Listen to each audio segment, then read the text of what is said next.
Hear ye, hear ye, hear ye. All persons having anything to do before the Honorable, the Justices of the Appeals Court, now sitting at Boston, within and for the Commonwealth, draw near, give your attendance, and you shall be heard. God save the Commonwealth of Massachusetts. Court is open. Please be seated. Good morning, everyone, and welcome to the Appeals Court. My name is Amy Blake. Joining me on the panel today is Justice Maureen Walsh and Justice Rachel Hershfang. We are your panel for the cases this morning. Lest you think that we got a late start, our first hearing was on the Zoom platform this morning, so we are joining you a little bit late, but we've been working, I promise. I think most of you know the rules, but just briefly to go over them. Each party is permitted 15 minutes of argument. There is no rebuttal. We can assure you that we've read your briefs and your pleadings, so you should use your time wisely and get right to the point. With that said, we will call the first case today, COMMONWEALTH versus MYRTHIL Jr. I apologize if I've mispronounced your client's name. Docket 21P878. And Mr. Lynn, I assume that you're freed up from the Superior Court? Yes, Your Honor, Okay. and I thank the court for dealing with that situation. No worries. When you're ready.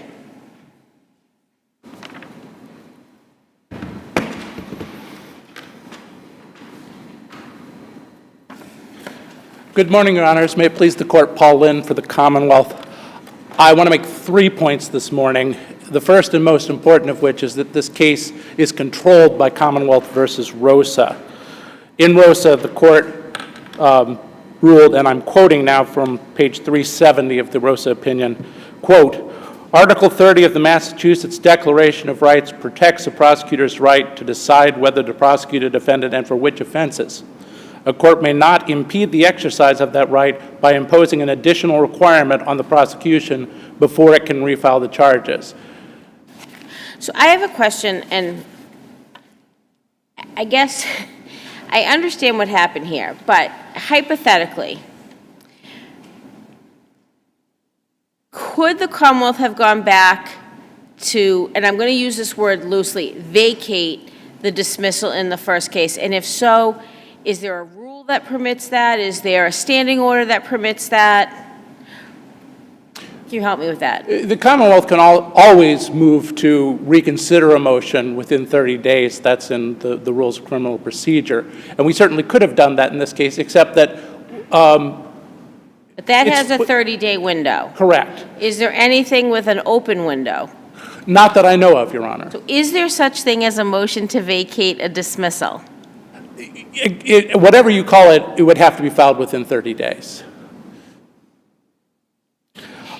If the first judge had dismissed with prejudice, you would have no choice but to file the second complaint, right? Oh, if the judge had dismissed the complaint with prejudice, our only option would have been, well, we would have had two options. Our only options would have been to indict the case or to appeal. Okay. Because if the complaint is dismissed with prejudice, we can't refile it. What's curious to me about the second case, and I understand the judge's reasoning and thoughtfulness about the fairness to the defendant, but she also dismissed without prejudice, right? Well, she effectively dismissed with prejudice because if we refiled, we didn't have the option of going back to the original judge, which was her suggestion, and we also, if we just refiled the charges, there was every indication that she would simply dismiss them again for the same reasons.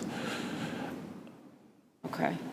So she doesn't say that it was dismissed with prejudice. Is there either by rule or by case law, is there a sort of default position as to when a judge doesn't say whether it's with or without prejudice, that it's always X? In Rosa, certainly there was this idea that the Commonwealth couldn't file this new complaint. They had to move to vacate the other one, and that's what the Commonwealth appealed from, and the court allowed the Commonwealth to appeal, and the court reversed.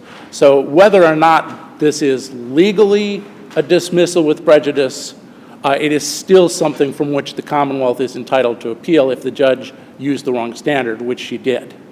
Well, This is a slightly ridiculous question, so I just want to acknowledge that before I even say it. But is there anything in the judge's ruling, and now I'm talking about the second judge, Correct. that precluded the Commonwealth from filing a third complaint?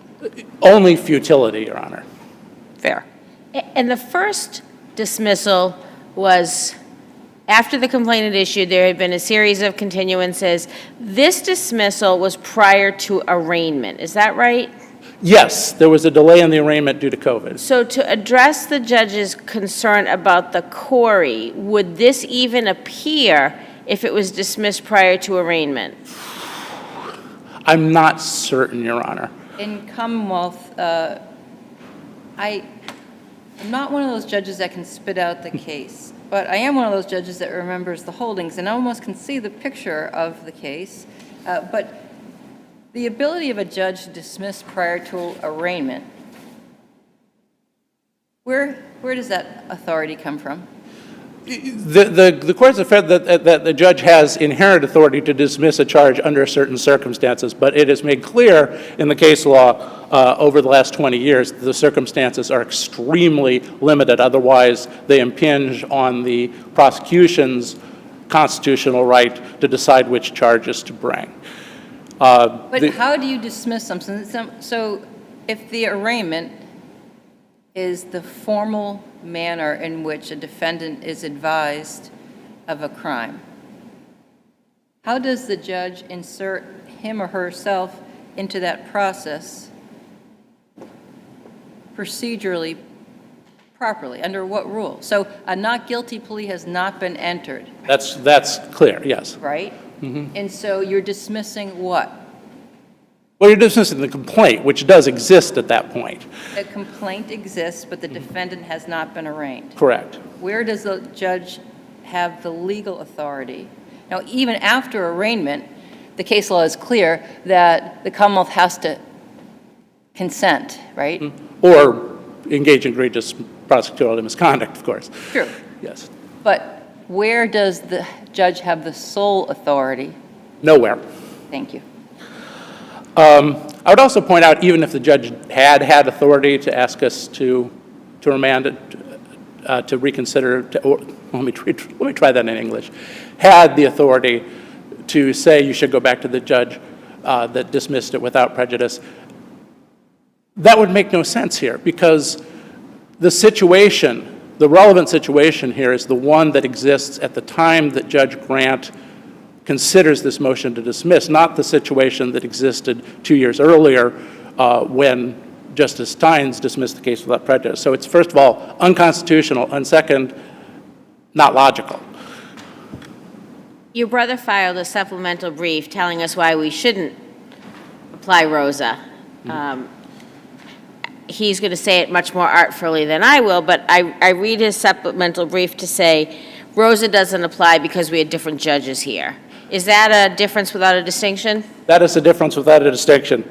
The Rosa court says that a court may not impose an additional requirement on the Commonwealth before it can refile the charges, and that's exactly what the judge did here. It doesn't matter if she decides that issue or takes it upon herself to say whether it was justified or remands it to another judge. It's an additional condition. Rosa forbids that. The second point I would like to make is that Brandano is dead. In Commonwealth versus Cheney, which the Commonwealth cites in its brief, the court held, and again I'm quoting here from 440 Mass 574, quote, "The conclusion that judicial power does not extend to authorize a judge to dismiss an otherwise legally adequate indictment prior to the verdict, finding, or plea in the, quote, interest of public justice, quote, is inescapable." And then they go on to discuss the slightly different situation in the Boston Municipal Court and other courts that are governed by Chapter 278, Section 18. And they say, under those circumstances, the judge can, of course, continue a case without a finding over the Commonwealth's objection. But even in that situation, there must be an admission to sufficient facts, which there wasn't here. And they closed that sentence by saying, and I quote, "Brandano is no longer available for that purpose." And the third point is that under the current law, the dismissal was plainly unjustified. There are only two reasons for which a judge can dismiss a complaint with prejudice over the Commonwealth's objection. One is if the Commonwealth engages in egregious prosecutorial misconduct. That doesn't include an officer just not showing up. The second is there has to be, and I'm quoting from Rosa, irremediable harm to the defendant's opportunity to obtain a fair trial. And here all the judge said about the passage of time was the truism that the passage of time affects a defendant's ability to mount a zealous defense, which is undeniable, but there's no evidence here of any circumstances that would irremediably harm the defendant's right to a fair trial. Statute of limitations for an OUI. 6 years, and even now we're under 5 after all the delays of COVID and the appellate process. If there are no further questions, the Commonwealth will otherwise rest on its brief. Can you just give me the pin site on Cheney where you say it overrules Brandano? Yes, they talk about Brandano being overruled in the Superior Court, 440 Mass at 574, and then they discuss Brandano in the Juvenile District and Boston Municipal Courts at 571. Thank you. Do you have any other questions? I don't see any other questions. Thank you. Thank you very much, Your Honor. Attorney Zendrowski.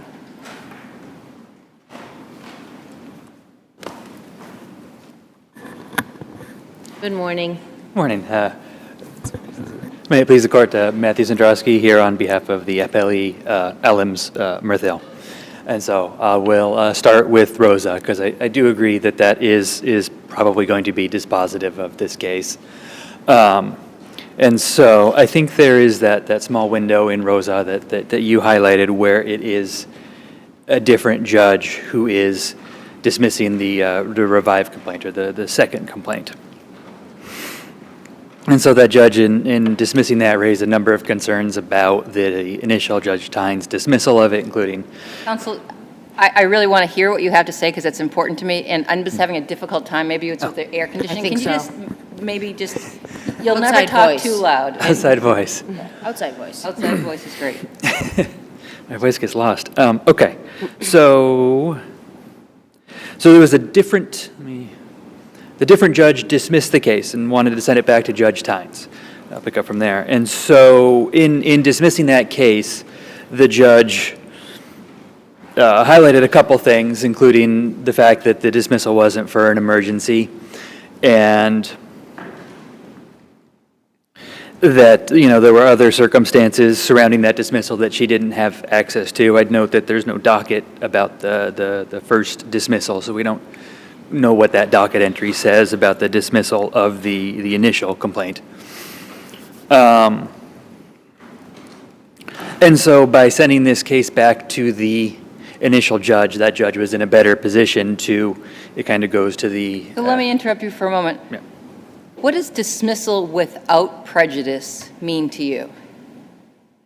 It would mean that the Commonwealth could refile the complaint. Okay. So the Commonwealth did. Right. That's perfectly permissible, correct? In your opinion?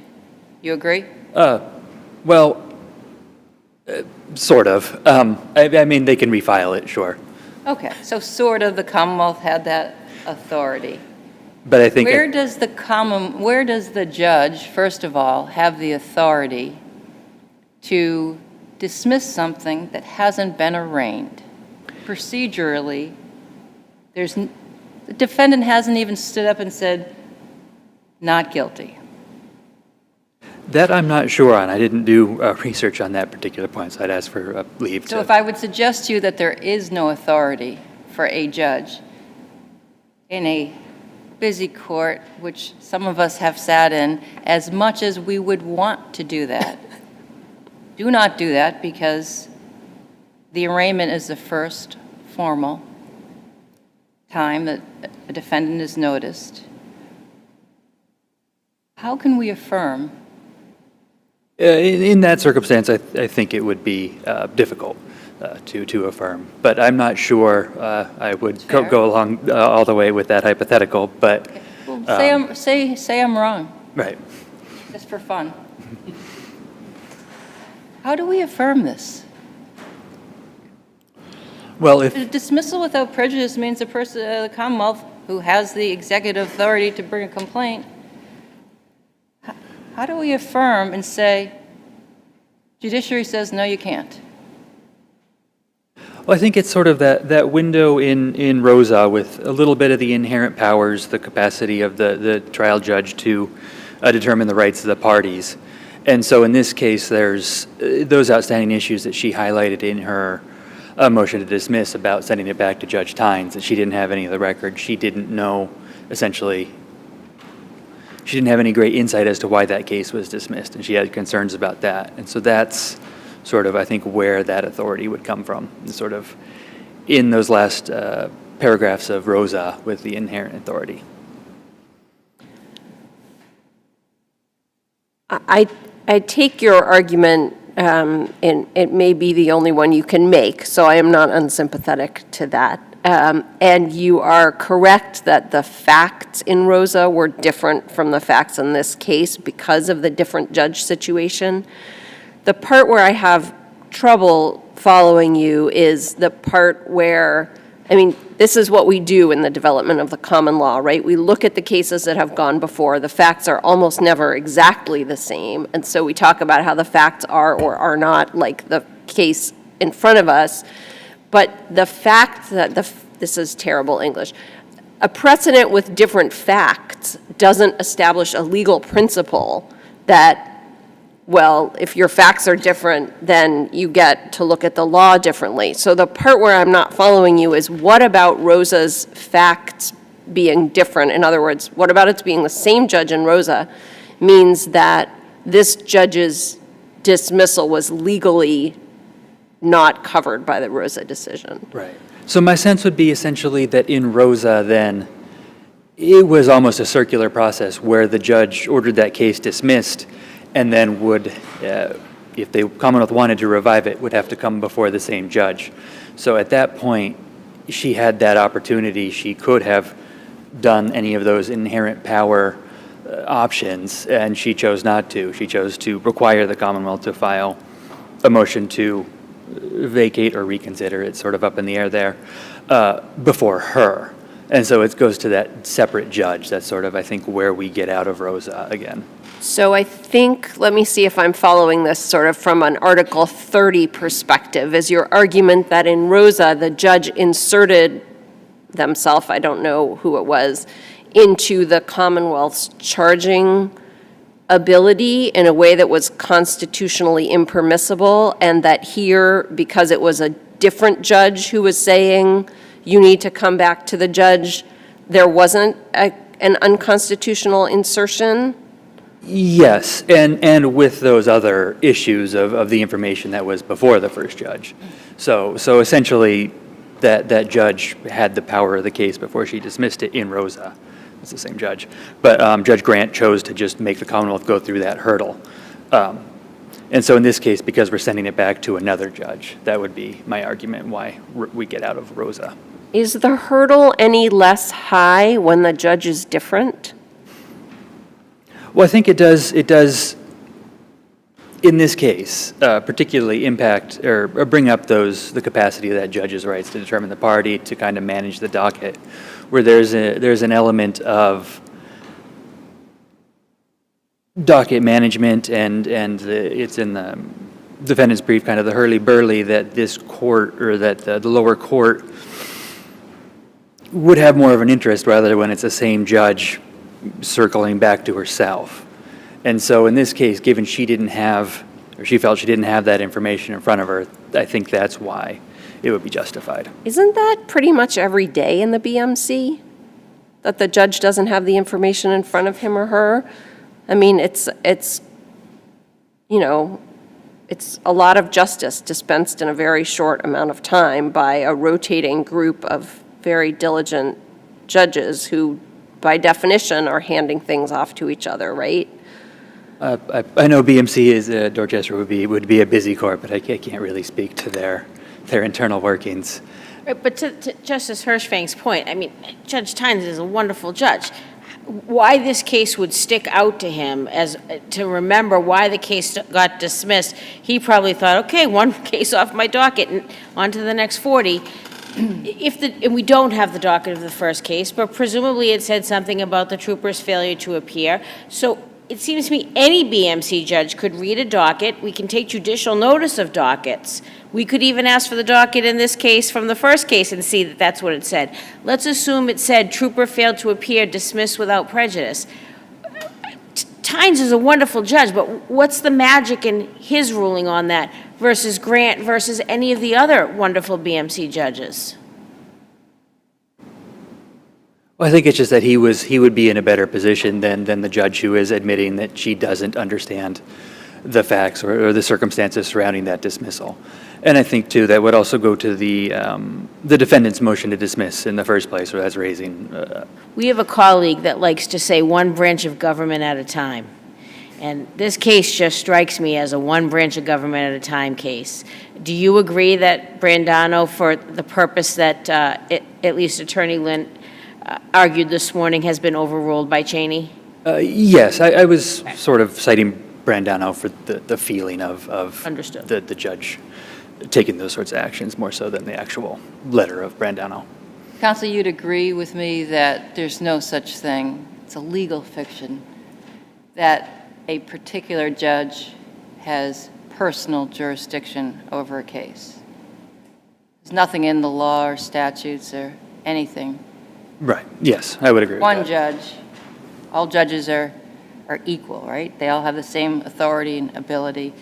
So if one judge says, oh, you should go back to the other judge and file this or that, that's a nice opinion, right? It is. But first of all, procedurally, I think Justice Blake asked this question, I'm not sure of what vehicle, after 30 days, counsel would have to even go back.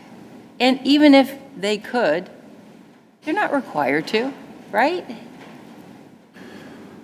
Well, I would say in this case that the order would be, if they could, the order, Judge Grant's order would be what would be requiring them to. I think to speak to the personal jurisdiction sort of angle on that, maybe it's something similar to a motion for new trial that should be brought in front of the trial judge because they have particular insights to the happenings and the ins and outs of that trial, and so they are in a better position to rule on that than another judge. And so I think that sending this back to Judge Tynes is sort of the equivalent of trying to do that. Right. All right, thank you. That was helpful. Well, if there are no further questions, I'll rest on my brief. I don't see any further questions. Counsel, thank you both. The matter is under advisement. Have a nice weekend. It is Friday, right? It is. Okay. Our next case is Patricia IVAS versus the City of Gloucester Zoning Board of Appeals and others, docket number 22P1076.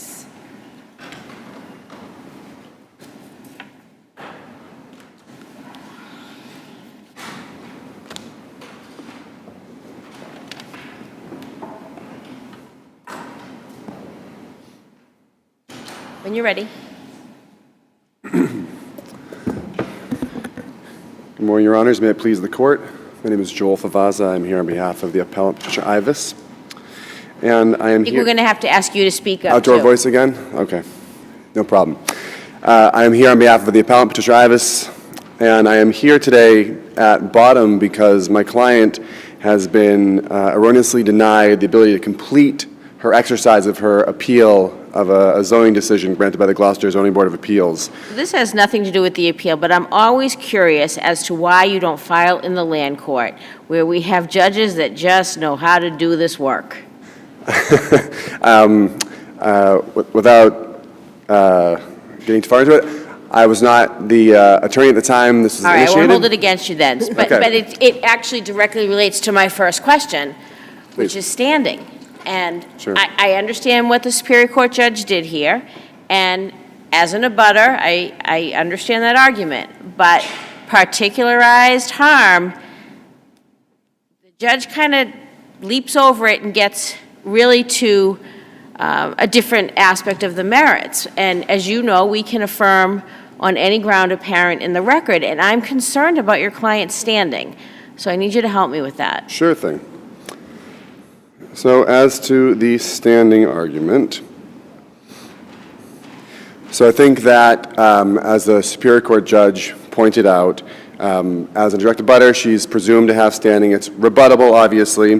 One of the cases that we have, we've raised, so I pull it up, we're at the end of my argument, obviously, is, I believe it's a Standard case, discussing the idea of density. Density is one of these protected interests. And if you look at the letter that was written at the time of the underlying hearing of the board, if you look at the testimony that Ms. IVAS gave in her deposition, this is already an overcrowded, overdeveloped neighborhood, and there is case law that protects against, Which case are you relying on? Sure, let me pull it up, Your Honor. Because it seems to me that Murchison is the answer to this question.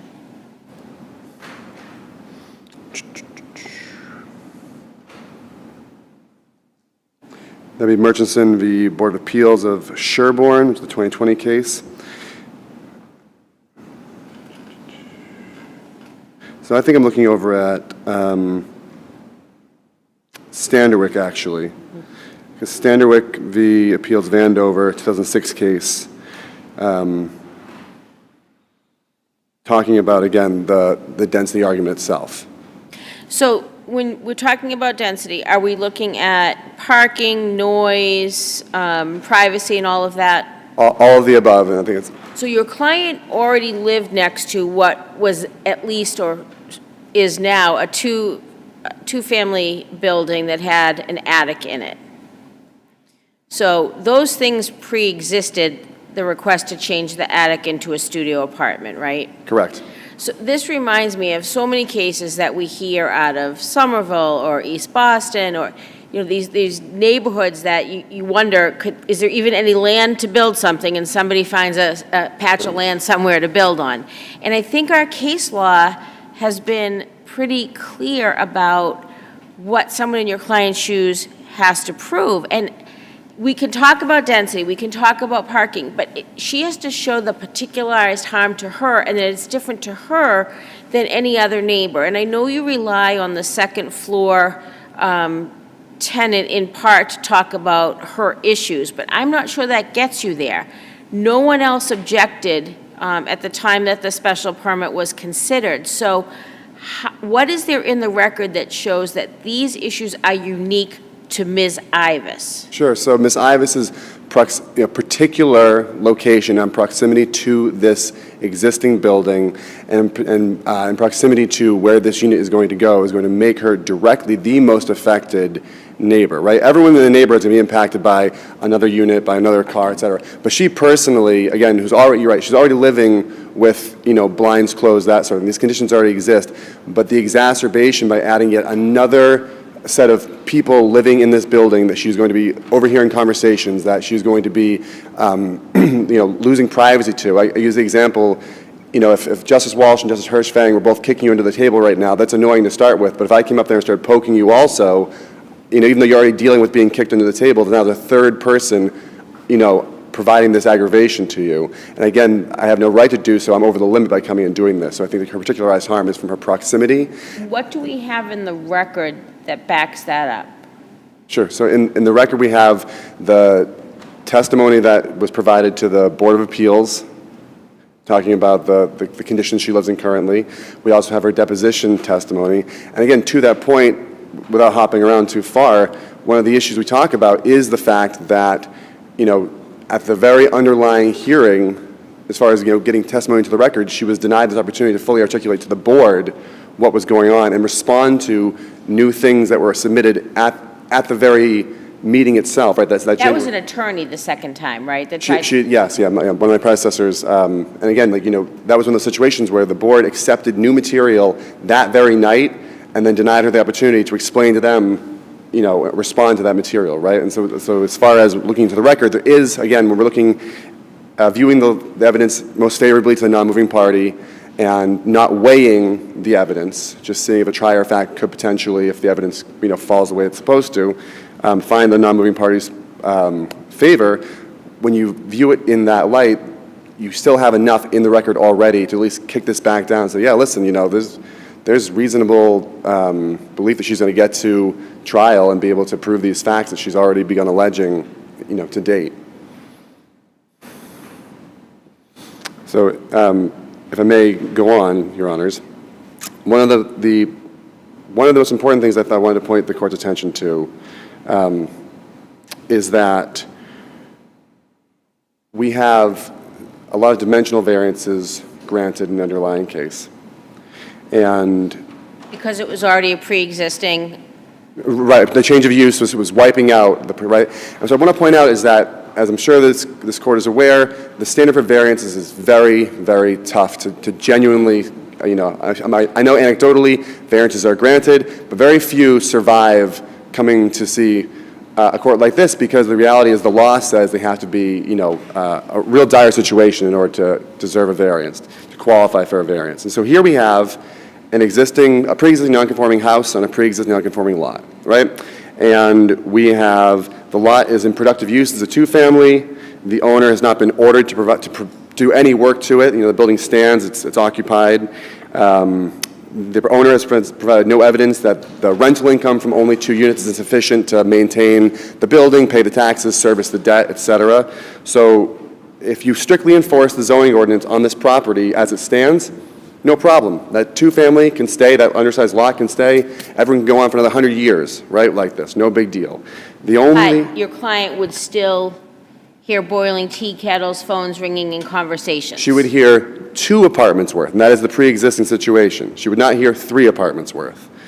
And so the only reason that strict application of the Gloucester zoning ordinance is going to, create trouble for the appellee is because they're bringing it upon themselves. They want to build a 3rd unit. They are not required to build a 3rd unit. They have no need to build a 3rd unit. They want to.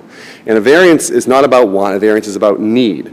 And so this discussion about hardship going to the shape of the lot, et cetera, I think becomes irrelevant because FUD is bringing this upon itself. And there's obviously ample case law out there discussing the fact that you cannot self-create a hardship and then go to the Zoning Board of Appeals and expect relief from it.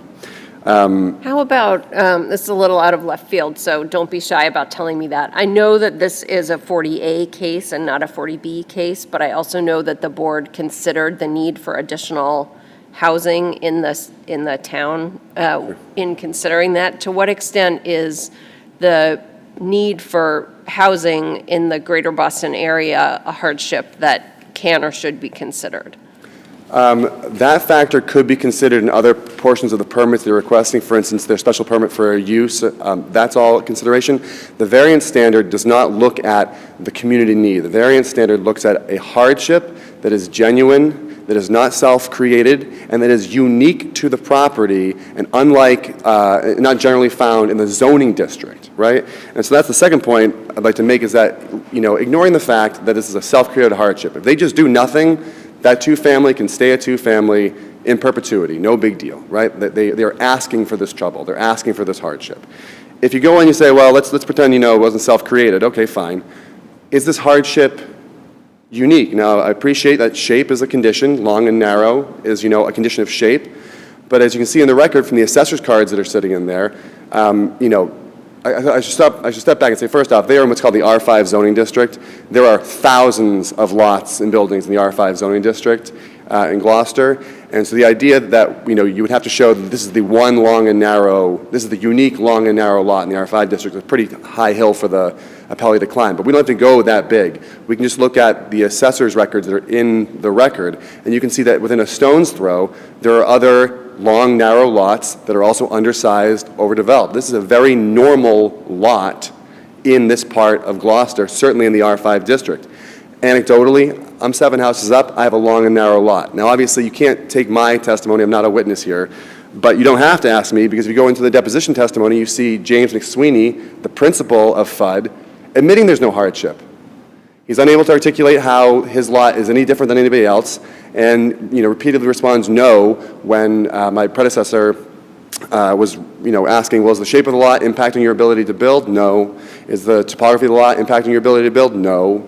Right? So you don't have to take my word for it. The principal of FUD himself admits that the shape of this lot is not an issue. Now, obviously, if you get to the order from the Superior Court judge, you'll see that she says, well, I don't find Mr. McSweeney capable of testifying as to whether there's a hardship or not.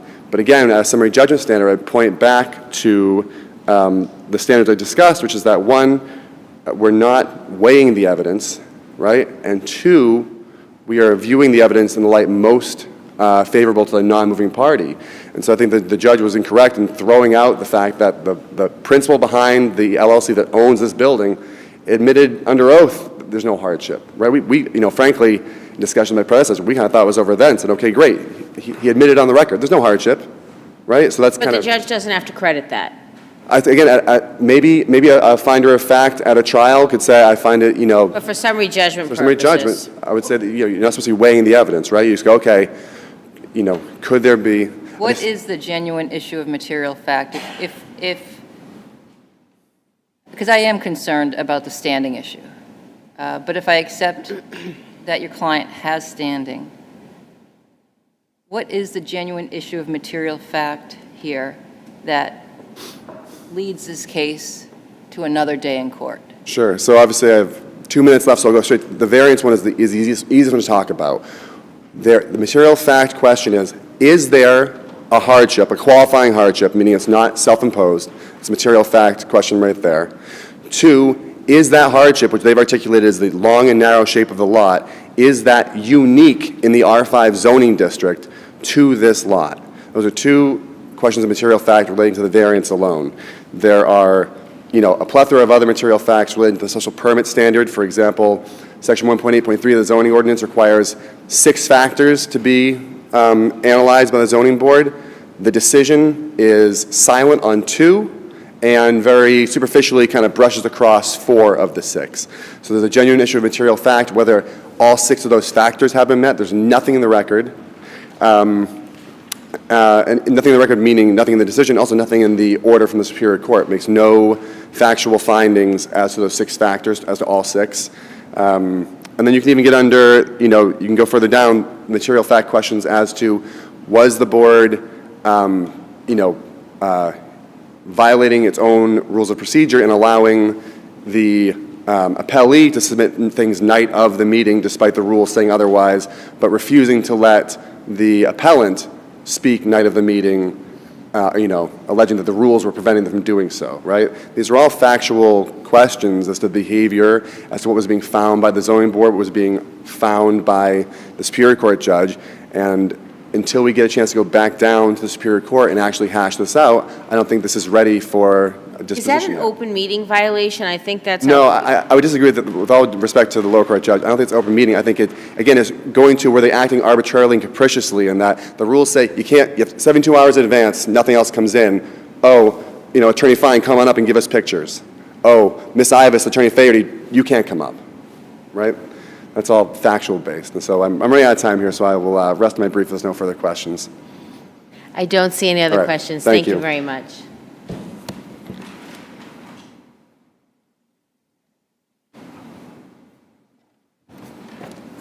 Attorney Fine, good morning. Good morning, Your Honors. May it please the Court. My name is Meredith Fine. I represent FUD LLC. I promised to let you get your argument out, but there's a couple of burning questions. You didn't cross-appeal the finding of standing. I'm really struggling with standing in this case. You make an argument at page 25 of your brief on standing. So can you articulate for me, your brother told me what the particularized harm is to Ms. IVAS. In your view, what is in the record that makes that not an issue of fact? Oh, I'd be delighted to talk about standing. Good. So when a defendant, if I could just say one housekeeping thing. Sure. I have a type 1 diabetes monitor on my phone. Do you, So if it starts screaming, you're not under attack. okay. You I let have- us know. I have everything I need. Gio's on it. I have a bag full of apple juice. Okay. I'm not good in a medical emergency, but Gio is. I'm fine. So in terms of standing, when a defendant attacks a plaintiff's standing, the plaintiff then is required to present credible evidence of particularized harm. as Justice Blake said earlier. And at no step in this process has she actually presented any evidence. Well, she's presented her own statements and her own view. And I think that if we were here following a trial, we might be looking through a different lens. But does her own statements about the boiling tea kettle, the neighbor, hearing the conversations, and all of the things that she set forth, for purposes of summary judgment, does that create an issue of genuine material fact? If you look at her deposition testimony, when she was examined under oath, none of those claims held up. She cannot hear conversations from inside the next-door building. She hears a tea kettle maybe once a month. She hears a phone ringing maybe once a month.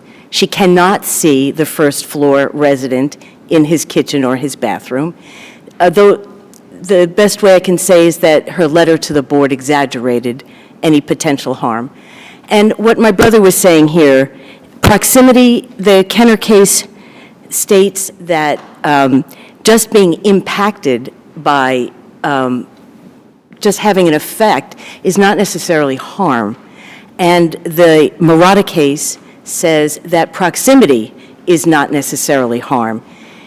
All that we've been presented with is what is the situation there now. There's been no evidence whatsoever about how this little one-bedroom apartment on the top floor would have any effect on Ms. IVAS whatsoever. And the statement of the so-called material facts, if you look at the statement of material facts in the motion for summary judgment, Ms. IVAS never actually disputes any of the facts. She disputes the format of the facts. She disputes the use of her deposition, but she doesn't actually dispute the facts.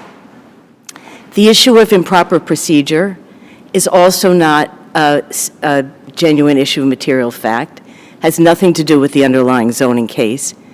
And in terms of offering new testimony at the second hearing, what was offered at the second hearing was simply further answering the board's question about how the tenant would have access. I have to say, though, divorcing it for a minute from summary judgment, the transparency, it's not a good look. Right? Well, you're going to take in, not you, the board is going to take in information from somebody else less than 72 hours. Counsel wants to make an argument. Why not say, we'll give you 3 minutes, you know? They did hear her. They No, did at look the at her second photo at the hearing. first one. Yes, Your Honor.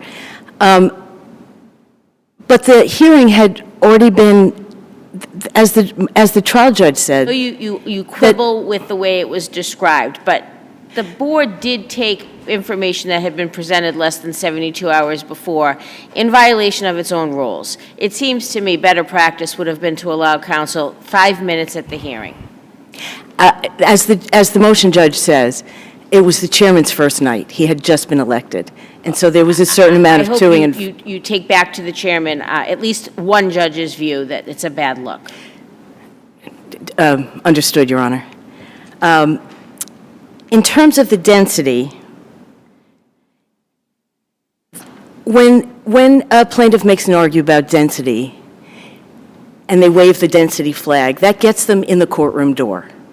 But it doesn't actually prove that there's an overcrowding issue. It just gets you heard.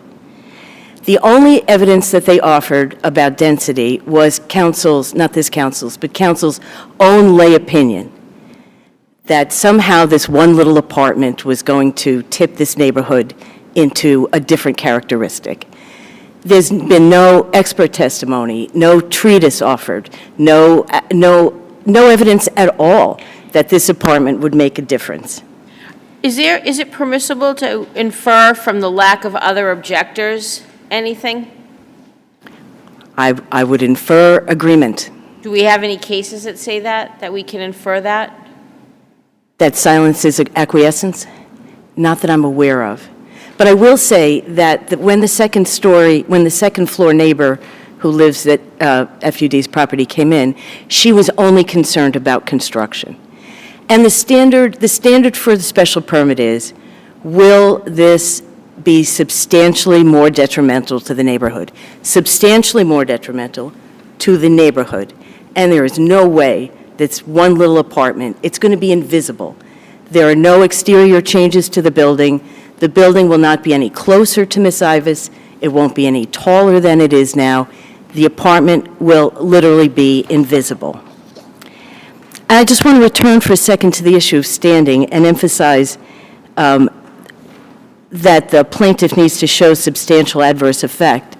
And I'm thinking here of your recent case called Winchester, Trustees of the Winchester House Condominium Trust versus Brookline, where this court declined to grant standing because the plaintiff had not offered substantial evidence of adverse effect. That was a 40B case.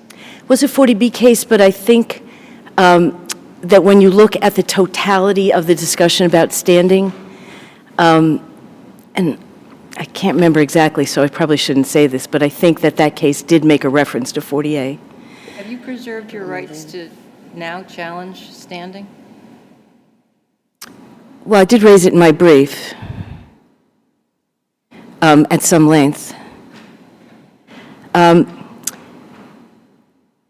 so I would just want to respond to some of my brother's comments here.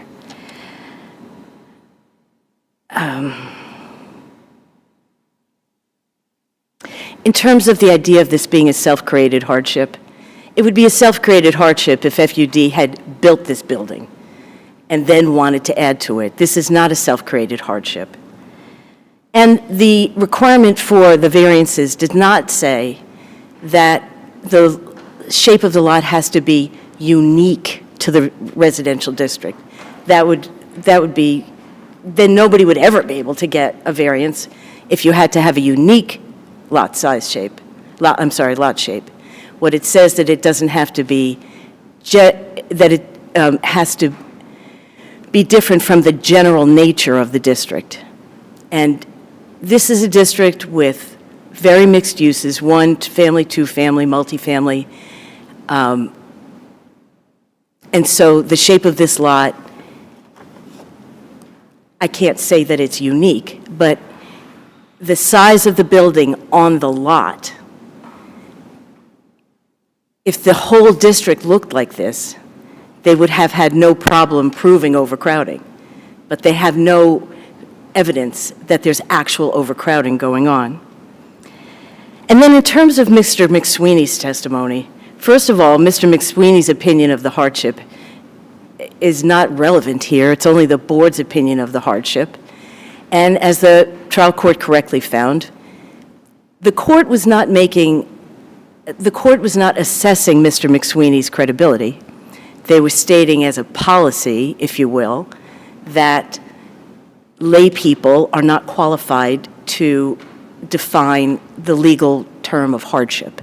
So she wasn't assessing his credibility at all. She was just making a statement that he doesn't know, as some lawyers don't know, what the legal definition of a hardship is. I have a question about procedure. I think, right, a 54B judgment entered, but are your counterclaims still alive? They are. Because, and thank you for asking about that, because our request for legal fees is not a pro forma, check the box kind of request. Every step of the way in this process, Ms. IVAS has made it clear that what she really cares about is the utility lines that go from the street past the second floor of her house to FUD's property, that's her real priority here, is to do something about those. And you can see it in the complaint, you can see it in their opposition to the motion for summary judgment. She's using this process of a zoning appeal to wrest unrelated concessions from Mr. McSweeney, the owner of FUD. But if the counterclaims are still pending in the Superior Court, I understand that a 54B judgment entered, but I guess the question is, should it have? Well, that was the subject of great debate at the time, that the only way that Ms. IVAS could appeal and the only way we could move this process forward was to have a final judgment entered in the record.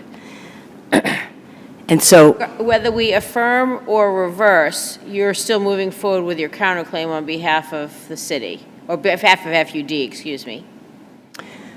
To a certain extent, it depends what this decision says, but Mr. McSweeney feels extremely strongly that he is entitled to his legal fees here, that this process has been distorted and used improperly for a non-zoning purpose. So this request for this little one-bedroom apartment was a simple request to turn an unused attic into a much-needed housing unit. There's no big public policy issue here. The judge's decision was based properly on, the board's decision was supported by facts, consistent with the law. The judge showed appropriate deference on the permitting issue to the board. Ms. IVAS simply doesn't like the decision, and that is simply not enough to overturn the permits. I don't see any additional questions. We're happy to take the rest of your arguments on your brief. I rest on my brief. Thank you. Thank you both. Very well argued. Matter is under advisement. Gio? Is everyone here on the next case?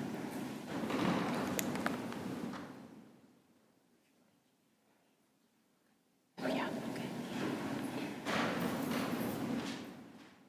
Our next case is ZERESKI versus the Town of Uxbridge, docket number 22P496.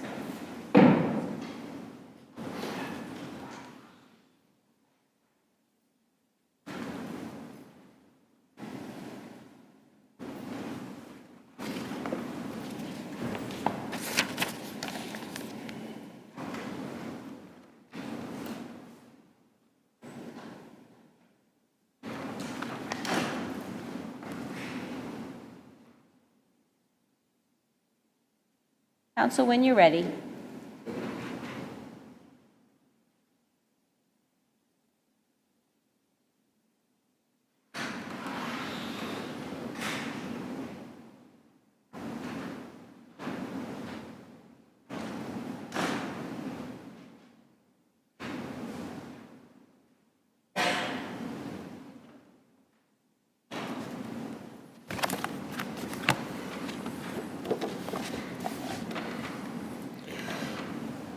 Morning, Your Honor. John Wozniak, please the court on behalf of the appellant, ALYSSA Zielinski. Today, I'm before the court taking the position that the error of the judge in this particular case was entering summary judgment in favor of the defendant based upon an erroneous standard that was applied to the facts that were in the case. Specifically, and my brief spells this out in a little bit further detail, the judge improperly, in our estimation, focused on the behavior and conduct of the individual or child that was on the playground, as opposed to the individuals who were charged with the supervision and maintenance of the in and out, exit and entrance into the playground area. Do we have to decide, or is this case really about what the original cause of the plaintiff's injury was? No, Your Honor. Why not? Well, the reason why is this. The reason why is you don't have to make the determination as to what the original cause was, because our position would be that that would be a determination for a finder of fact at a later point in time during the course of a trial. Because in this particular instance, what we are looking at is this: whether or not the conduct of the two individuals that allowed the entrance and exit of this child into the playground was in fact immediate cause or immediate act which resulted in the injury to the child. Not necessarily, and the case I cited in my brief is specific with respect to not deferring as to whether the conduct of the actual child was in fact the cause of the injury to my client at the time of the injury. In this particular instance, Judge, and I note in particular importance that we've created a quagmire for the court with respect to the application of this particular immunity. Because the problem we have is this. The problem we have is, okay, so we say the child was acting, in a fashion that was negligent. The child, not necessarily the individuals charged with the supervision. But at this point in time, and the judge stated, and this is one of the key points of my position, is that There is nothing to suggest in the record that teachers instrumental the boy to engage, that the teachers instructed the child to act and to behave in the fashion that he did. Well, when we get to that point, the quagmire that I was referring to is that now we've got a court making a determination that in order to prove my case, in order to support my claim, I have to be able to demonstrate that the teachers instructed or somehow directed this child to behave in the fashion that he did prior to injuring my client.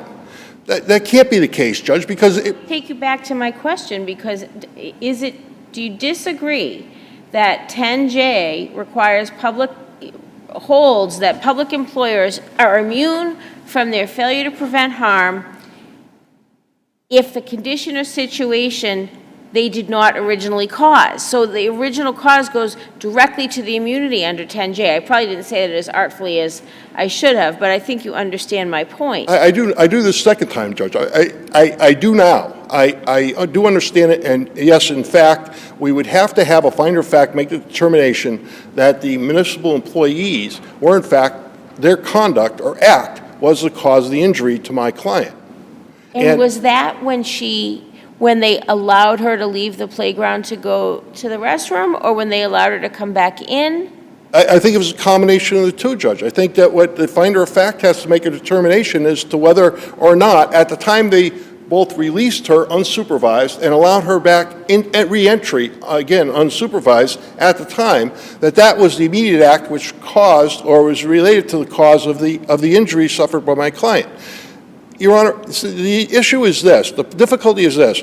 And the statement I made previously and before the court's question, when the court made a determination that the child wasn't instructed by the teachers, if in fact that had been the case, the quagmire that we created is, then we got absolute immunity under 258-10C, because now we've got an intentional act. Well, I mean, I'm not sure I don't think you need to go there in order to make your case. I mean, if you look at Gennari, the court there did not rule that it was required that the principal have told the child to either bump or push the other child who ended up hitting his head on the concrete. So there is a possibility of liability for the school district or the town absent a showing that the defendant instructed a child to behave in a certain way, right? Absolutely, absolutely. And the only reason I bring that issue up is because that's what the judge cited before the conduct of the teachers in this particular instance was disregarded as part of my argument in support of my opposition to the motion for summary judgment. And that's the only reason I bring it up, Judge. So let me ask you another question to which I think I know the answer, but it's helpful to me anyway to hear you say it. Assume for the moment, this is a hypothetical, I know this didn't happen, assume that your client had never left the playground, that she was there playing on the playground at recess and had the same encounter with the boy who was practicing his football moves. Would you assert that the town was liable in that situation, and if so, why? Well, I wouldn't at that particular instance because I would lack the affirmative acts of allowing the child to enter and exit the playground area where the conduct was taking place and which created the hazardous condition at the time under Gennari. So supervising a child on the playground I understand we're not in the Gennari situation. Supervising a child on this particular school playground during recess would not, in your mind, rise to the level of being the original cause of this type of injury? No, Your Honor, because I think that's exactly what the statute was meant to safeguard the teachers from. In this particular instance, I think that what the statute does not guard them from is it does not guard them, first of all, from placing their head in the sand and ignoring any of the conduct and behavior that's going on. And secondly, and I think Gennari is clear with respect to that, it doesn't allow the principal to allow a child to walk into an area that the principal should have reasonably believed contains certain hazards that the child would be subjected to. In this particular instance, and I'm sorry, Judge, if you're going to... Well, I was thinking about your use of hazards. I mean, it strikes me that if you're an elementary school student, the playground is a hazard, right? It's full of all kinds of other elementary school students who are not known for their discretion or self-possession. And so, and that's essentially what happened to your client here. It wasn't a situation like Gennari where the physical plant itself was just unsuited to the activity of recess. It was it was a situation where she was encountering one of the hazards of recess, which is to say, another kid. And so I guess what I'm trying to put my finger on is why the failure to, why it is an affirmative act to fail to supervise the return of your client. My understanding is a teacher did actually escort her into the building, but no one escorted her out. So your argument is you're liable, I think, tell me if I'm wrong, you're liable because you did not escort her out of the building and she encountered a hazard. My argument, with all due respect, Judge, is this. My argument is that you've got a child outside the playground that you've let out unsupervised. Now, you're aware of what's going on around you. You can't divorce yourself from the fact that regardless of what the immunity is supposed to do, whether it's supposed to protect children or protect, more importantly, protect teachers and even more importantly, obviously, protect municipal employees, that you allow the child out unsupervised. Now, you're allowing the child back in. Now, you've already let the child out of a situation. Now, you're aware of this, of what's going on around you, and namely, you've got a very large child in the playground, and if I could, Your Honor, the facts are that this child was older than the rest of the children on the playground, so it's not just a simple hazard where you got first and second or third graders on. You've got a fifth grader or someone that's similar on the playground, and in this particular instance, in conducting themselves in a certain fashion, which is creating a hazardous situation on the playground, whether it's intentional, whether it's negligent, whether it's just a child doing what a child does. But when you let the child back into it, you can't just divorce yourself of the responsibility and say, well, I'm letting the child back into it, even though I know this particular situation is in fact creating a hazardous condition or situation for this particular child. You can't do that. What you Why have isn't that negligence? Well, it is negligent if, in fact, you allowed the child back into the playground and you were aware at the time that a hazardous situation was, in fact, occurring on the playground in which you were charged with supervising at that time. But we've got to be careful, of course, under the statute because we're not alleging that the negligent supervision was the basis of the claim. The basis of the claim, the immediate act, was allowing the child back into a situation, allowing them into an environment which that individual who was charged with being in that particular situation knew or should have known that, in fact, what was going on created a hazardous situation for this child that you were letting back into the playground area. It's somewhat similar to generic. Doesn't that just turn immunity on its head? In other words, what you'd like us to write as an opinion is if no child had to go to the bathroom and unfortunately one child tackled another and there was injury, immunity would apply. So that would apply and municipality teachers wouldn't be held liable. But we would differentiate because they were in a hazardous situation in your analysis. They went out of it to use the bathroom and they came back into it, so immunity doesn't apply. That's what you're asking us to craft as a legal decision, correct? Well, no, Your Honor, what I'm asking the court to craft is this, that the determination as to whether or not allowing the child in and back out and back in again was in fact a factual issue that should be determined by a finder of fact. I think in my brief, what my position was that now we've got a judge making independent determination subjectively as to what they consider to be that immediate act. And understand, Judge, the reason we're here is because of language contained in the judge's opinion, which focused not on the conduct of the individuals letting the child in and out, but focused on the behavior of the child who actually caused the injury by tackling this small child. So what we're here for, judges, we're not asking you to craft anything more than to impose upon, in this particular case, the law as governed by the facts, which allows my client the ability to put this before a finder of fact and say, this is what occurred, this is what the law is, and they'll be read the immunity statute as part of the charge, I assume, and then make that determination as to whether that constitutes an immediate act.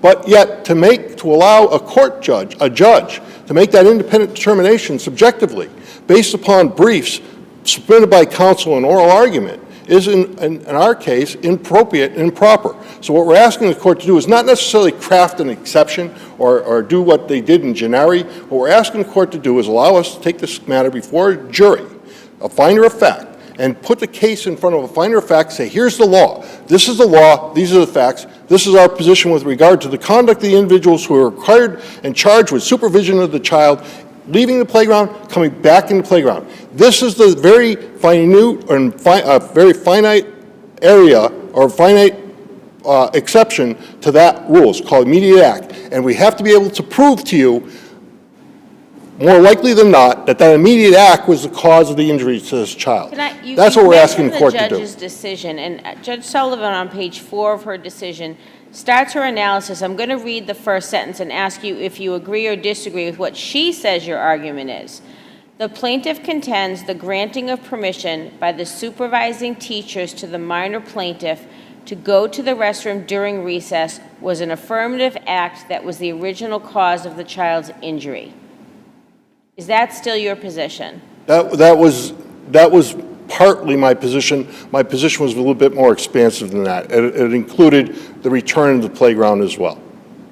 She then says in her last sentence of that paragraph, and I want to know if you agree or disagree, the fact that the collision between the running student and the minor plaintiff happened to occur just after she, your client, returned to the playground after using the bathroom is incidental and plays no role in the analysis other than establishing the sequence of events that preceded the incident.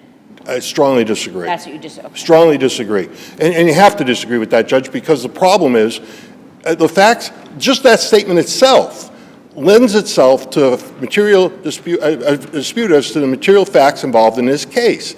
The child immediately comes back in the playground. It is a sequence of events, but the injury occurs shortly thereafter. So the individuals allowing her back into the playground were well aware of it.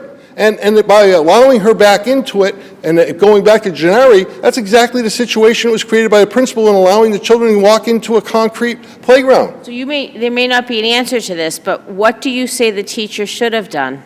Well, what the teacher should have done is, in the first instance, is properly supervise the child that was in. But if that isn't in fact the case, then the teacher should have allowed the child to remain outside the playground fenced area, not come through the gate, and stay out of harm's way. That's what the teacher should have done. And instead of allowing the child to come back in, because allowing the child to come back into the playground was one of the affirmative acts. Was there any evidence in the record about any back and forth between a teacher and the child before she re-entered the playground? There was nothing in the record, Your Honor. So we don't know, for example, whether the child just walked back in or whether the child said, "Hi, I'm back, can I come in?" and a teacher said yes, or there's just nothing in the record about that. Well, actually, the interrogatory responses from the plaintiff in the record on page 38 and 41 reflect our position with respect to what in fact occurred. And that response to the interrogatory, I believe, and I haven't looked at it specifically this morning, but I believe that does have the direct inference that the child was let back into the playground by the teacher or supervisor as opposed to just coming into the playground from the bathroom unsupervised. And was that part of the summary judgment record? It was, I believe. Yes, it was, because the interrogatories were part of it, and that's what's attached as part of the record for this court. I do see that your time has expired, but if the panel has additional questions. Seeing none, we'll take the rest of your arguments on your brief. Thank you. Thank you. Counsel, I don't dare try to pronounce your name. I don't blame you. It's easy enough if you just pretend those I's are H's, so it's Chap-Chak. Chapachak, okay. Or you can just call me Patrick. How about counsel? Good morning. Even better. Good morning, Your Honors, and may it please the Court. My name is Patrick Chapchak, and I represent the appellee, Town of Uxbridge, in this matter, and I urge you to affirm the ruling of summary judgment ruling below. Your Honors, this matter concerns an unfortunate playground accident, but it cannot be said that the town materially caused, never mind originally caused, the accident to occur. The letter and spirit of the public duty rule codified in Section 10J of the Tort Claims Act must provide immunity to the town here, because plaintiffs have not even alleged an affirmative act, as these courts have interpreted that term, and there, the analysis should end there and immunity should apply. But if this court finds and disagrees with below that there was an affirmative act by, say, allowing the child back into recess, even if that did occur, the alleged conduct cannot be construed as the original cause of the accident here. which was simply another student, allegedly male and older, running into the minor plaintiff, Veronica, here. Now, as to the first step in the analysis of what is an affirmative act, it seems the appellant here has repeated what their argument was below, which is that letting the child in to go to the bathroom and then out back into the recess area was an affirmative act by the town. Now, if anything, that was allowing. That is the alleged act here. But allowing, as these courts have found, is not an affirmative act in the first place. Allowing is by definition passive conduct. I even looked this up in the dictionary during our summary judgment. But I mean, you have teacher-child, right? You don't just get up and leave class. Well, some people do, and that's a problem. But doesn't it make sense that this little girl would go ask permission to leave the playground? Yes. It also makes sense that she would come back into the playground. And as has been alleged, this playground is supervised by teacher chaperones. Here I will call them supervisors. It is also alleged that there were certain rules in place against running and maybe even perhaps against running and playing tackle football. And it's alleged that these rules were not enforced, at least at the moment, by the supervisors here. But once again, these are still claims based upon a failure to act, a failure to prevent harm, which is Let me ask you a question, though, and I'm going to get into the realm of crazy hypotheticals. But let's just say that in a different playground, a little boy is running around with a machete, okay? And there's a little girl who says, "Teacher, can I go use the bathroom?" Yes. Teacher sees the child running with the machete, and now the little girl's back at the gate to say, "Can I come back into the playground?" And sure you can. Unlatches the hook. The little girl comes in and gets cut by this child, right? The cause of the injury is the machete cut by the boy to the girl, right?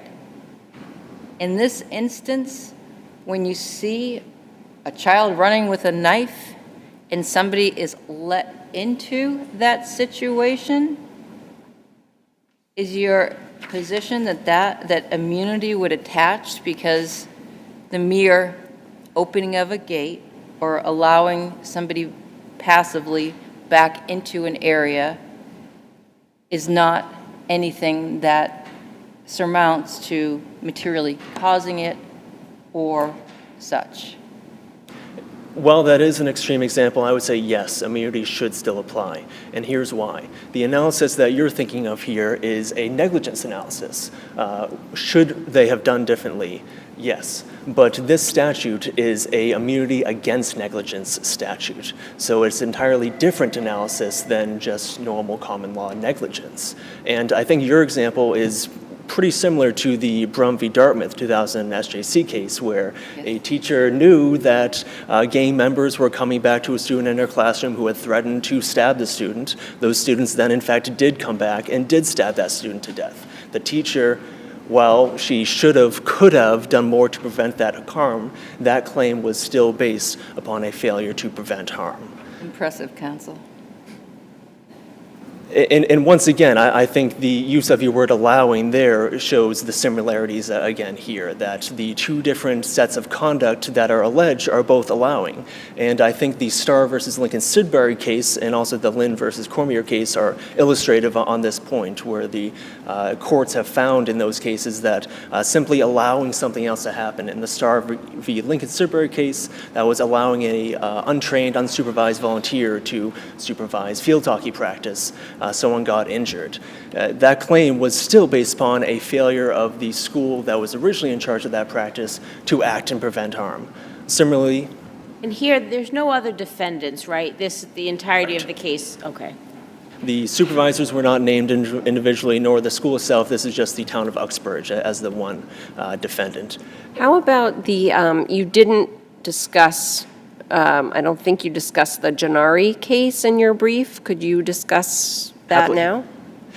Happily, because in that case, it turned on that first step. What is an affirmative act? Because if there is an affirmative act, then you can proceed to the original cause analysis. And there, the court found that, yes, there was an affirmative act, and that is the principal ordering recess to be held in a concrete courtyard with concrete benches and sharp edges. At the time, there wasn't a playground at the school, and there were other safer options. There was the grassy field, there was the gymnasium with the padded walls, but instead the principal made the affirmative act of ordering recess to be held in the courtyard with concrete everywhere. Here, there was no ordering of any kind. Nothing alleged, in fact. It was not alleged that recess was being held in anywhere differently that it had ever been, and in fact, recess had always been held in this area in Uxbridge. It also was not alleged here that the supervisors or anyone else in the school ever did anything to make the older male child run or practice tackle football moves in the first place. Instead, this was the violent, tortious act of a third party, which is exactly what the letter of 10J is meant to protect. And here, because there is no such allegation, this claim is still based upon a failure to act. But let's say, again, just to proceed to original cause analysis, just for hypothetical reasons, here I still do not see the causal link between letting a child simply back into the recess ground in general, how that originally caused the older male student to start running, never mind collide with the minor plaintiff here. Similarly, it can be said as with the supervisors not enforcing their rules against maybe running or practicing football moves. Still, that would be the indirect cause. And as Brum and Cormier v. Lynn note, the most indirect and remotest of causations cannot be said to be the original cause under 10J analysis. And unless your honors have any further questions. Seeing none, we will take the rest of your arguments on your brief. The case is deemed submitted. I think I can speak for the panel. We certainly all hope that your client's daughter is doing well. Thank you. Thank you. Let me just check with my staff. Are you okay if we go through the last case without a break? Okay.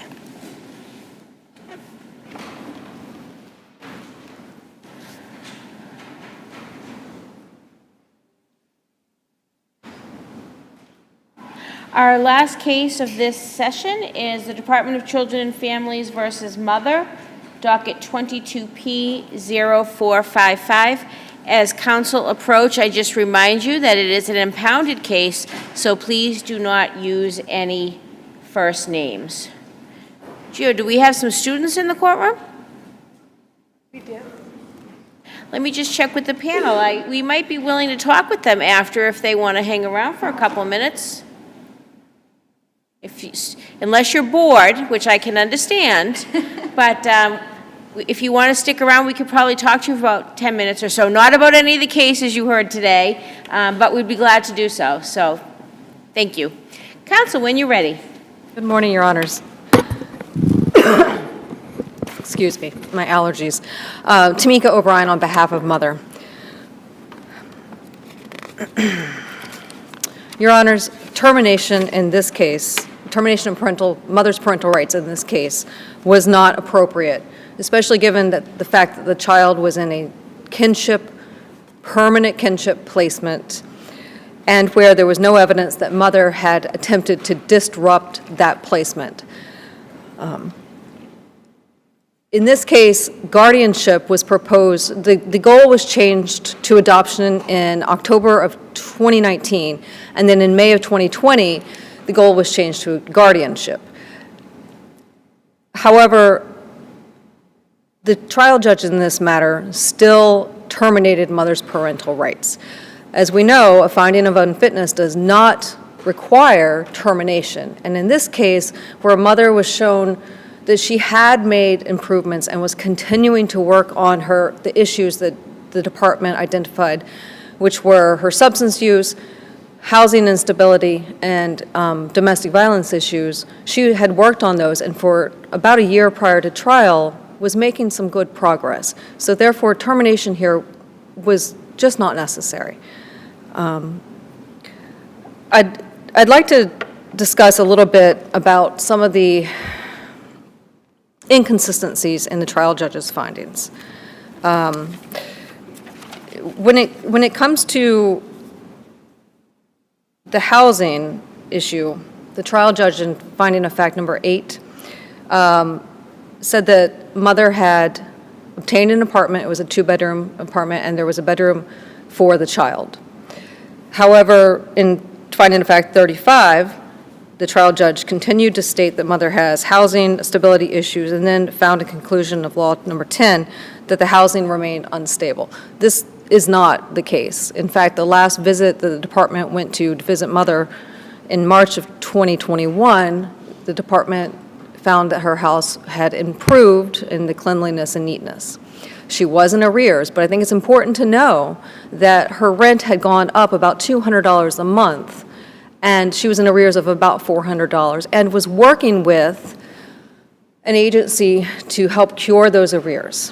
And there was no eviction proceeding, and it's really important to know that DCF did nothing to help mother when it came to this particular issue with her housing, yet they used it against her. Attorney O'Brien, I take your point that the judge should have done a better job of focusing on the mother's present situation at the time of the hearing. Having said that, I don't read the two findings that you just cited as being inconsistent with each other. I think it is possible, the way I interpreted it, whether it's right or not, is that the judge did determine that the mother was in a moment of relative housing stability at the time of the hearing, but viewed that against the backdrop of years of evictions, homelessness, short-term housing. Is that unfair in your mind or inappropriate? And if so, why? Your Honor, homelessness is not a reason to terminate parental rights, especially given where the department did nothing here. No, I understand that, and I don't, to be fair to the decision, I don't think the judge terminated parental rights solely because of the mother's situation, right? It was one of a number of factors, but you started by talking about that factor. So I just wanted to get a better sense of, this presumably was not the only snapshot in time in the mother's housing history where things were better than they had been at other moments. And I would hope for your client that it's the beginning of a changed era for her.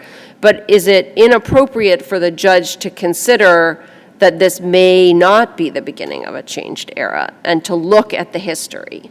I certainly think that the history is important. We know it's, prognostic value is important. But, and, again, to your point, Judge, the housing wasn't the main issue here. But the issue here was at this point in time when mother was in trial, her current situation had vastly improved. If you look back when the removal took place in 2018, she was living with her abuser. She had experienced periods of homelessness and influx.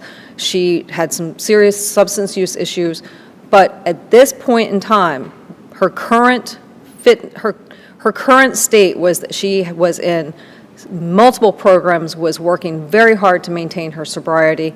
And, I think it's really interesting if you look, and I'm not making a reasonable efforts argument here because we know that that's something that has to be addressed at trial, but I think it's interesting when you look at the action plan, and it was created, I can't remember the exact date, but in 2020, DCF remained concerned about these things that we've already talked about, the housing, the choice of peers, and the substance use. They remained concerned about this, but didn't do anything. In addition, did not make one extra step, and in a foster care report, which I'm not sure why the foster care reports were not included as as exhibits, but the social worker admitted that the foster care report in 2020 said that the department was not servicing this family appropriately. So they did nothing. Honestly, I think at this point, they found a kinship placement. The child was comfortable there. The child wanted to stay there. And at that point, anything to do with reunification was secondary. The department didn't reach out to the mother's therapist to find out. In fact, they missed meetings with mother's therapist. So the observational changes that the social workers testified to, they didn't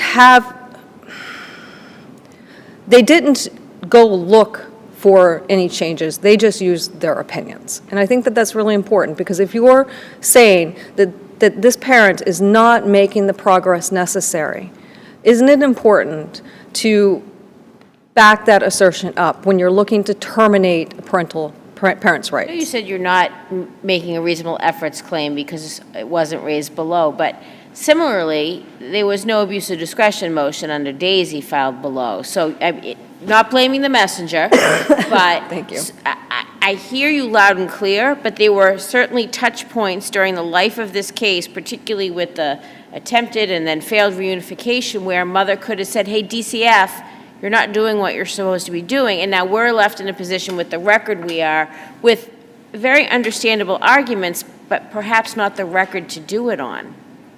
And that's unfortunate, and, we all know how hard trial work can be. Absolutely. And it's easy for us to stand up here on Monday morning quarterback.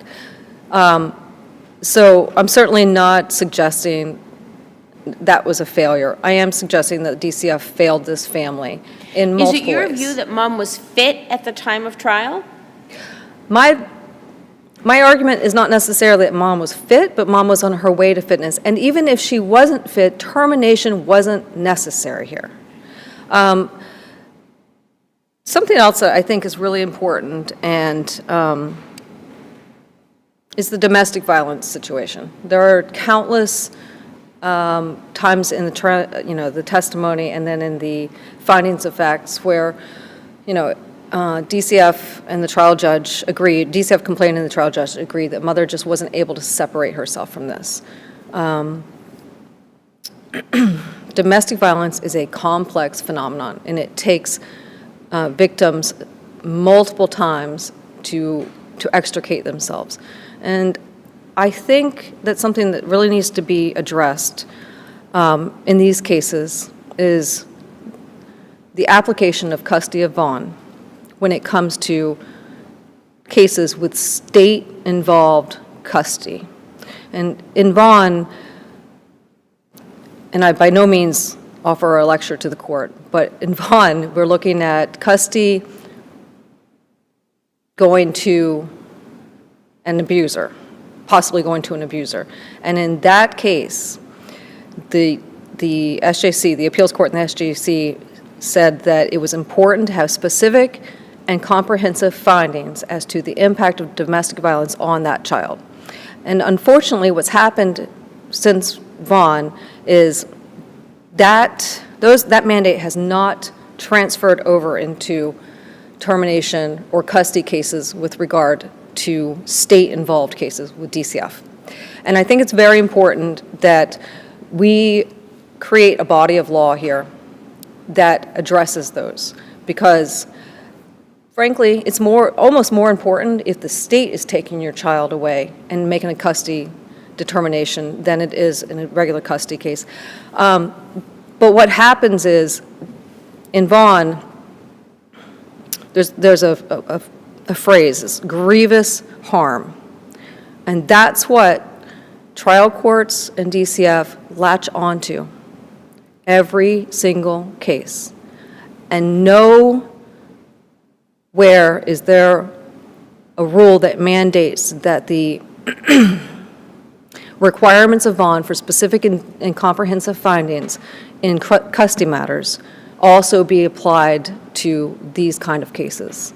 And I think that that is an extremely important issue, and I would urge this court to consider that issue. Your Honors, I have 4 minutes left, and I'd be happy to stand here and speak some more on that issue. But Don't see any additional questions. Your brief is quite thorough, so we're happy to take the rest of the arguments on your brief. thank you, Your Honors. Thank you. Do I understand DCF is 10 and Child's Counsel is 5? Yes. Okay. Attorney Braithwaite, when you're ready.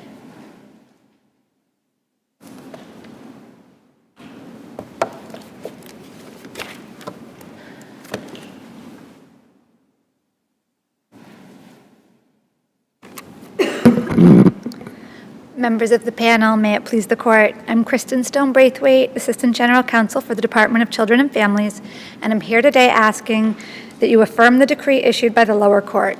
There is abundant evidence that mother was unfit, that she was unable over a course of years to rectify her parental shortcomings, and that it was in the best interest of the child that parental rights be terminated. Would you agree, though, that she was at least headed in a better direction in the months leading up to the trial? I would not agree that it was clear-cut she was heading in a better direction. I would agree. Let's say she was, though, hypothetically. Okay. What do our cases say about that?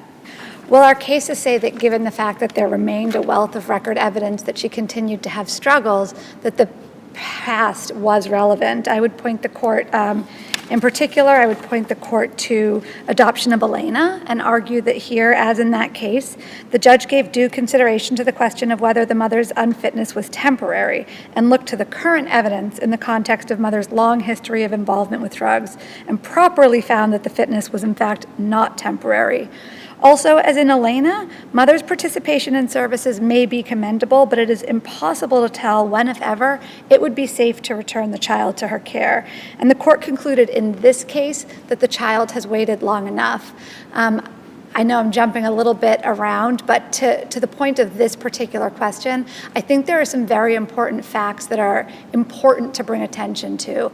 In mother's brief, she highlights the notion that she last had a positive drug screen in 2020 and tries to create a lot of distance between herself and exposure to drugs. And I would argue that the record belies that as being the full story.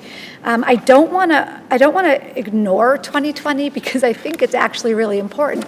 This trial was taking place in April of 2021. So when something is happening in August, September, October of 2020, that's not so far away. And so I would just like to point to the fact that not only in 2020 was mother arrested for possession of fentanyl and heroin, there was also in the record an exchange, a text exchange between she and Mr. D, captured in a police report demonstrating her complicity in a drug deal and her attempts to evade police. And so I agree that's 2020, but I don't think that's evidence of someone who's phasing out their drug problems. I think it's evidence of someone who remains actively involved.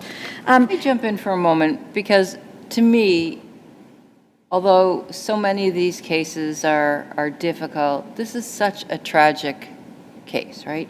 I mean, you have a mom who grew up, who started to go to college, to community college. She was on the debate team.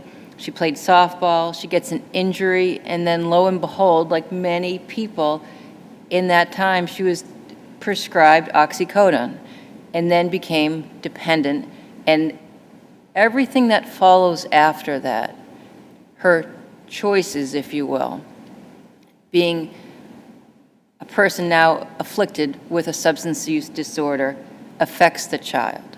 Okay?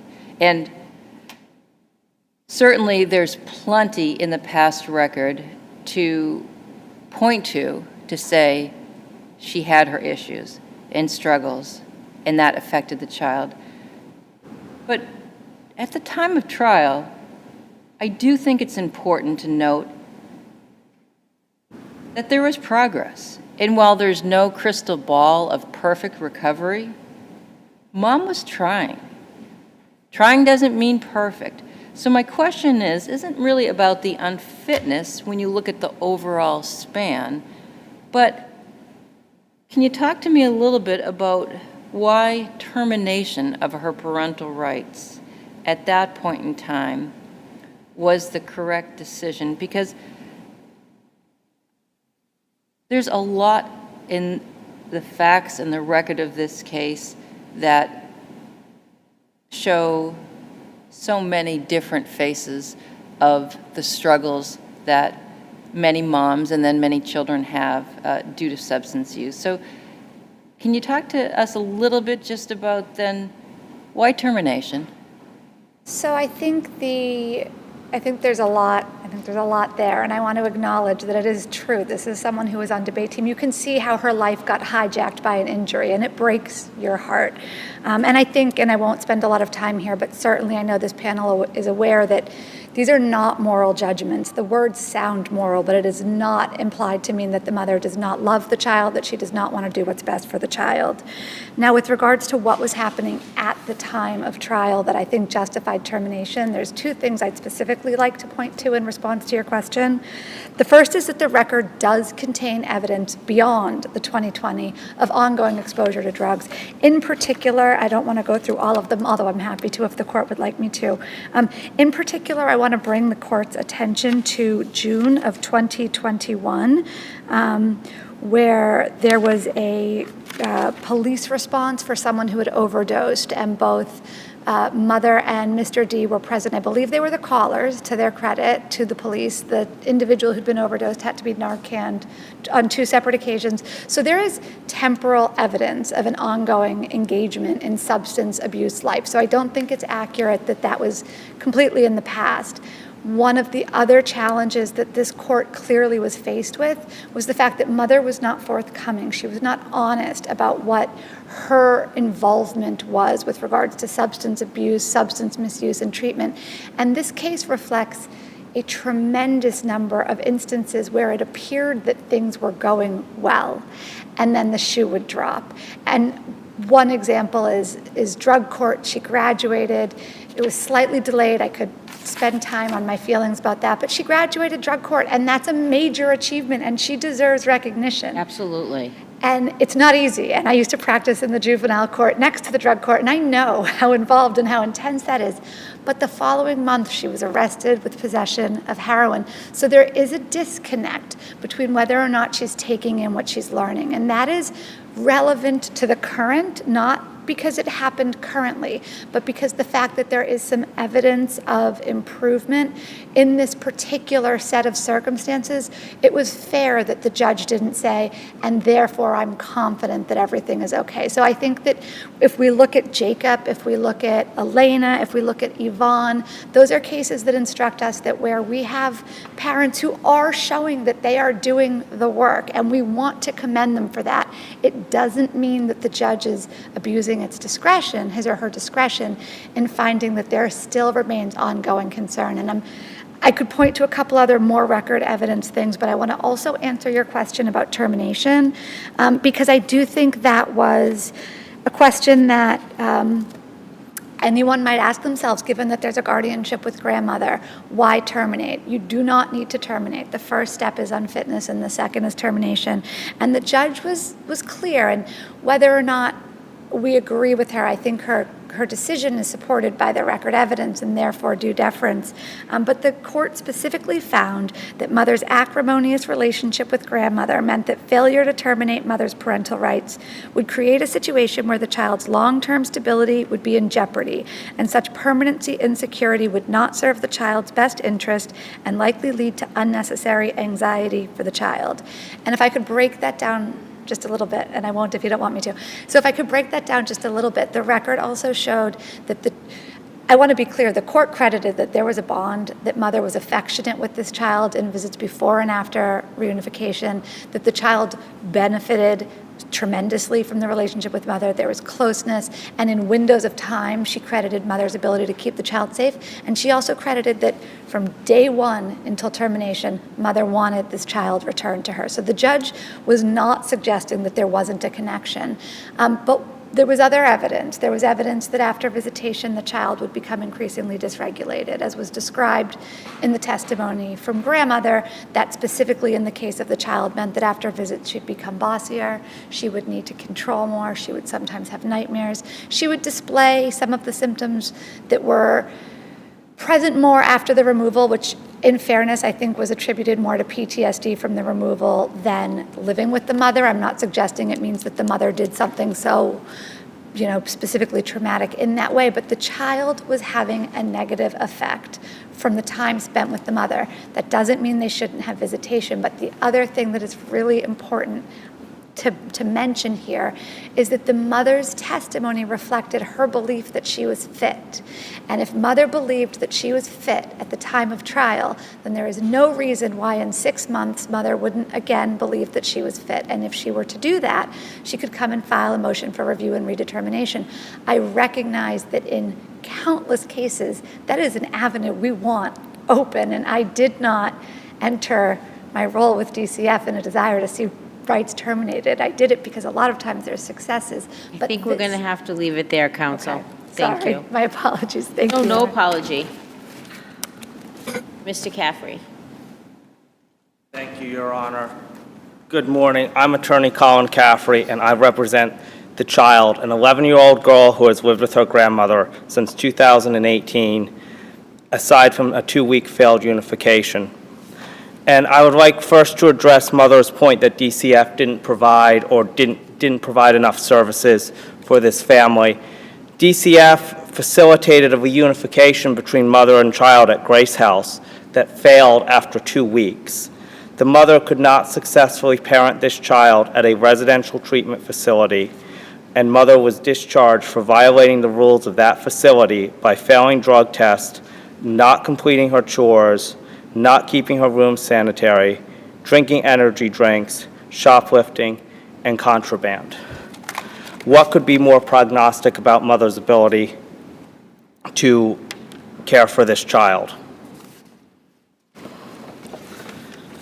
Didn't the Grace House reunification happen more than a year before the hearing in this matter? That's correct, Your Honor. It happened in 2019, but again, I would also take issue with mother's contention that she was headed in a better direction at trial.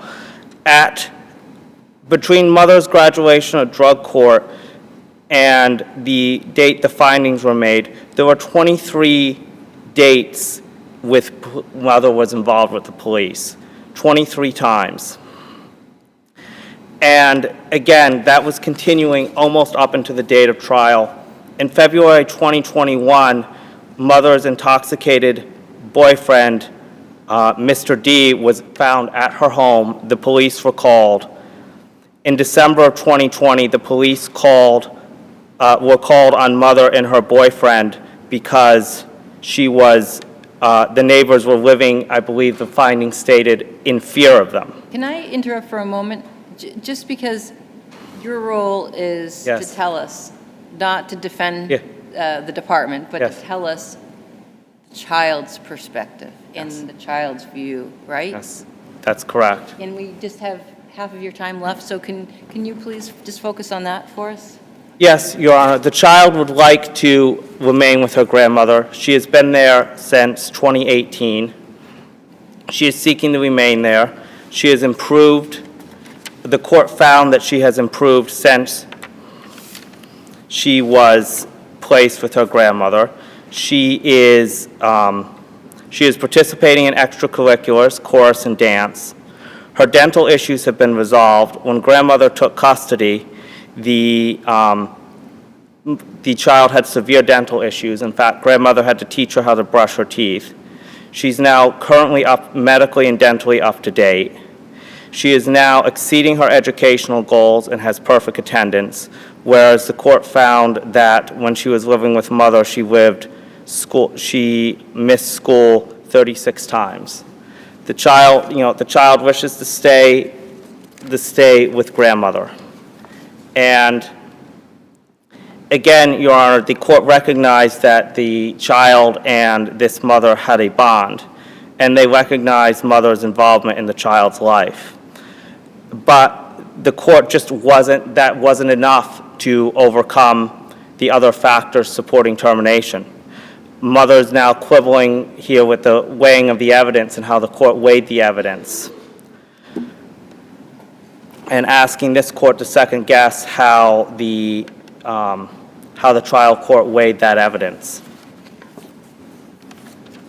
Your client's not on an IEP, right? I don't know that off the top of my Anything in the head, Your record? Honor. Okay. Yeah.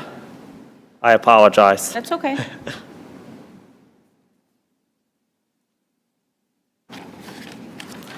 And again, Your Honor, I would urge this trial court to, I would urge this court to uphold the decision of the trial court. Mother's fitness was, mother was unfit. That was likely to continue. She, I would say her unfitness was likely to continue, and that there was very little recent progress. And again, I would point to the trial court. I would point to this court to the mother's misrepresentations at trial as well regarding the Ada Comstock scholarship. Now, if there's no further questions. I don't see any, counsel. Thank you.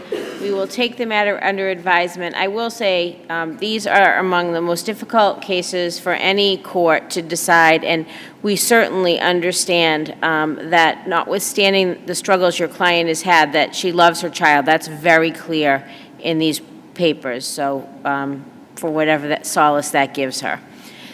This case will be concluded. Why don't you just stay here for a few minutes? So what we're going to do is have the lawyers step out, and we'll just